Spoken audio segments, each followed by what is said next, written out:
ऐका बाबा सांगितो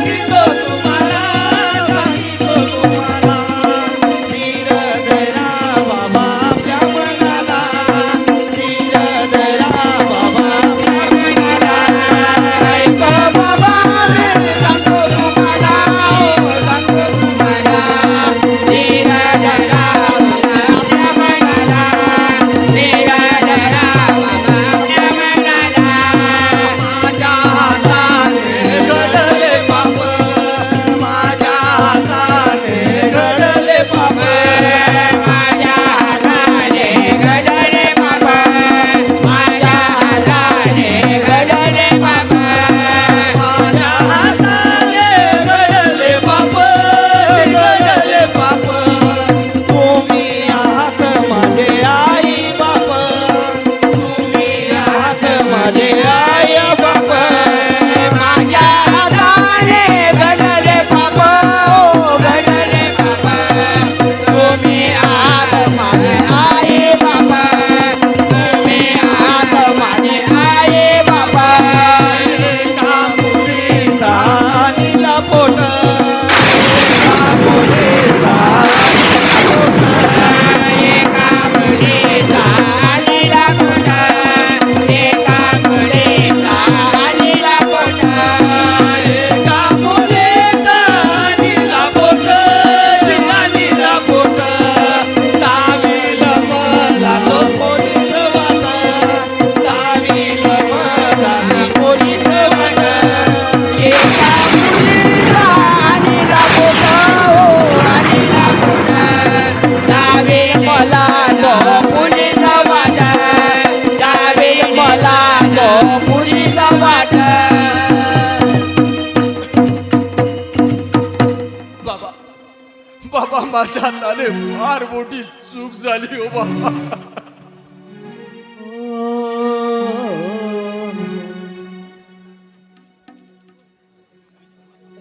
बाबा बाबा हे मुलीच्या प्रेमात बसून वाटेल ते धंदे करून बसले बाबा वाटेल ते धंदे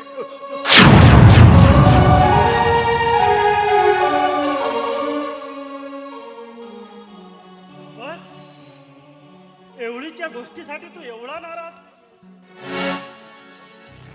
हे विक्रम तू घाबरू नकोस. अरे अशा कित्येक गोष्टी मी अवघ्या काही मिनिटात सॉल्व करून टाकल्या आहेत. विक्रम तुझ्यासाठी मी काही पण करू शकतोय.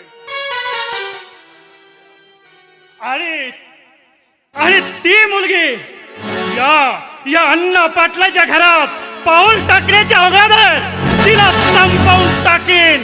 होय विक्रम, संपवून टाकीन अगदी कायमची. आणि काय म्हणालास? पोलीस घेऊन जातील तुला? नाही विक्रम नाही. अरे त्या पोलिसांना पाहिजे तेवढे पैसे देऊन टाकीन आणि विकत घेऊन टाकीन विक्रम, फक्त तुझ्यासाठी. बरे ते जाऊ दे विक्रम, मला तू त्या मुलीचं नाव आणि पत्ता सांग. मी जाऊन तिला समजावून सांगतो विक्रम. आणि ती जर का समजून घ्यायला तयार नसेल ना विक्रम, तर तिचे 3-13 वाजलंच म्हणून समज विक्रम.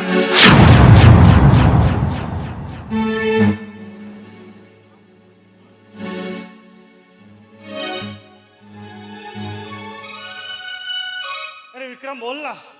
अरे त्या मुलीचं नाव आणि पत्ता सांग.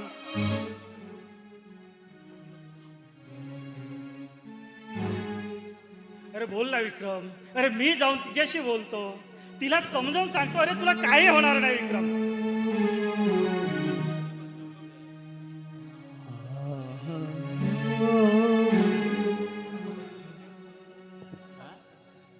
बाबा कदाचित ती जर नाही समजली तर हो.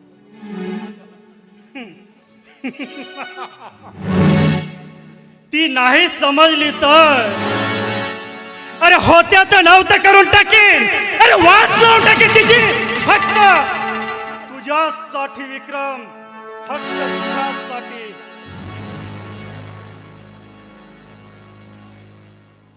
बाबा बाबा नाही, असं तुम्ही काही करू नका हो. अहो बाबा, ती कदाचित जर नाही समजली ना तर मी त्या मुलीसोबत लग्न सुद्धा करेन. नाही विक्रम, नाही. अरे तू घाबरू नकोस आणि तू माझ्या शब्दाबाहेर जायचं नाही. अरे आज तुझा बाप्पा जिवंत असताना तुझ्या केसालाही धक्का लागू देणार नाही विक्रम. घाबरू नकोस विक्रम, तुला काय होऊ देणार नाही विक्रम. तू काही काळजी करू नकोस.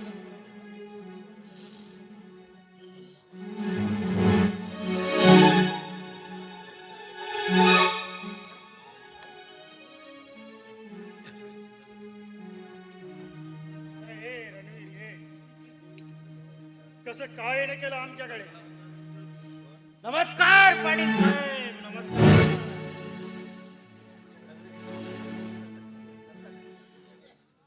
अहो मी तुमच्याकडे नाही तर तुमच्या मुलाकडे आलो भेटायला, कारण तो माझा मित्र आहे आणि आजकाल तो फार संकटात सापडलाय म्हणे काहीतरी. तुम्हाला तर माहीतच असेल त्यांना. त्याच्या हाताला म्हणे काहीतरी फार मोठी चूक झालेली आहे. हा बोल ना मित्रा, बोल बोल. अरे मी सगळं काही सांगितलं रे बाबांना. सांगितलंस ना, very good, that's like a good boy.